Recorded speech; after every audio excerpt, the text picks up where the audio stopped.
Good afternoon, everyone. How the fuck are you guys doing? I'm doing pretty goddamn good, and I figured that I would go ahead and get my bi-monthly YouTube video out of the way. Now, that's like the number one complaint I get these days. Sarahon, do more videos, more videos, more videos.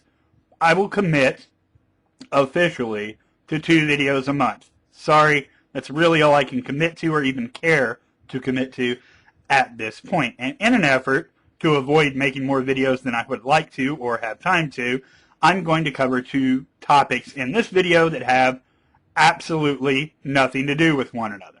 First topic, the massacre of Brett Keane in Blog TV last night.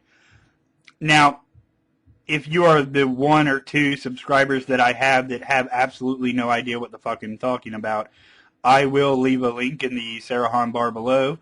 It's about an hour and a half long, and if you want to skip around, that's fine. But trust me, it's a hell of a show, and it's really worth it. Basically, Straight Dope and Brett Keane finally confronted each other live on Blog TV, and hilarity fucking ensued.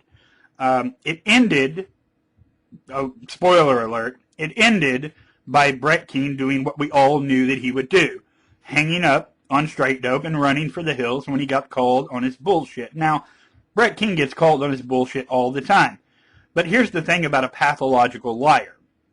I would imagine that if you're a pathological liar, your biggest fear is being caught in a lie. Like, in the same sense that if you're a kleptomaniac, your biggest fear is getting busted stealing some shit, right? But every day you're stealing. So there has to be an overwhelming amount of stress in being a pathological liar that I couldn't possibly fucking relate to. And I think I understand why Brett Keane split, right?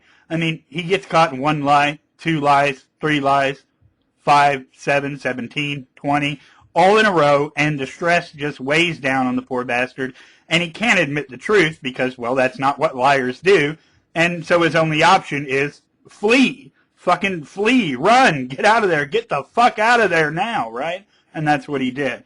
But I really don't want to talk so much about what happened in the chat.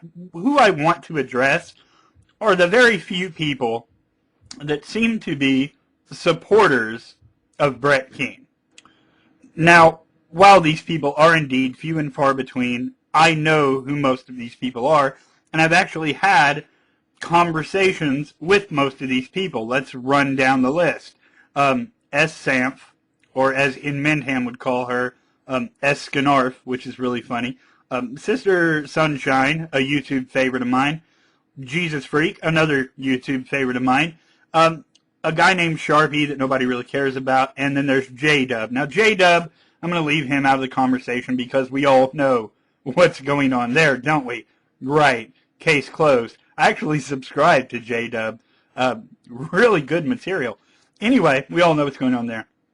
To the rest of you, S. Samph, I'll start with you because you seem to be the one most hell-bent on coming to Brett Keane's rescue. Now, I can only think of a couple of reasons that you would do this. The most obvious being that you feel bad for Brett Keane and all the shit that he gets. But as someone who, with your reputation, the fact that you feel sympathy and that's why you're defending Brett, that, yeah, I'm having a hard time believing that. The other situation could be that you actually are convinced by Brett Keane, which means that you're absolutely fucking dumb. No, I mean, that's what it means. If you were in that Blog TV chat last night, and you were, saw you there, and you thought that Brett Keane's arguments against Straight Dope were compelling and made sense and were accurate, then you're an idiot. But I don't think you're that fucking dumb. I'm sorry, you're not J-Dub. You're not that fucking stupid. Okay? You might be quite fucking stupid, but you're not that stupid. The fact that so it's a mystery to me, like why you want to defend this guy.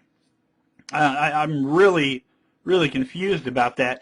Now, if it turns out that you do just want people to leave him alone and back off and that sort of thing, I'm going to get to a solution to that problem. Same goes for Sister Sunshine, Jesus Freak, all the people that commonly hang, or that Brett Keane hangs around in Stickham. I'm going to give you a little piece of advice. At this point, it is actually beyond clear that Brett Keane is a fucking pathological liar. It's beyond clear, right? So you know it now. If you don't know it, you're choosing not to. You're ignoring shit. You're not listening. You're all daydreaming. I don't know what the fuck it is.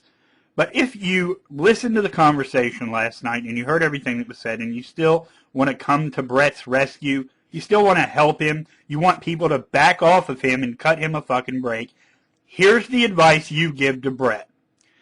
Brett, we're cool, right? We're buddies, right? We chat on Stickam. I kind of like you. Why don't you just tell the truth and apologize? There it is. Hey, there it is.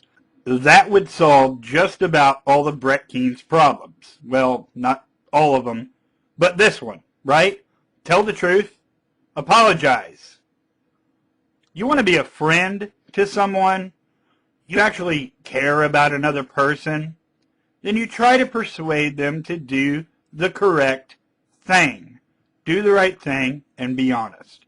You do not help a pathological fucking manipulative snake like Brett Keane by encouraging him. Oh, they were making fun of me. I was harassed by a mob of faceless trolls. Yes, you were, Brett. Yes, you were. We've got your back. We'll be here for you. Bullshit. You want to be there for somebody that matters to you for whatever fucking reason. Tell them to do the right thing, and maybe they can save just a little bit of goddamn integrity. That's your solution. You're basically enabling a pathological liar. That's your role in this. All these people that you look at as Brett Keane's fucking trolls and enemies and what he would call haters, right, are people that actually give a fuck about the truth. Okay, second topic, completely unrelated to Brett Keane. I know, it's exciting, right? I'm pretty excited too. I'll put a link in the Sarahon bar of the video that I'm referring to, and it's another one of these videos by some Christian guy, some random dude, all about how atheism is a religion. And I didn't watch much of this video because I've heard all that shit before, and, you know, it's really boring to me.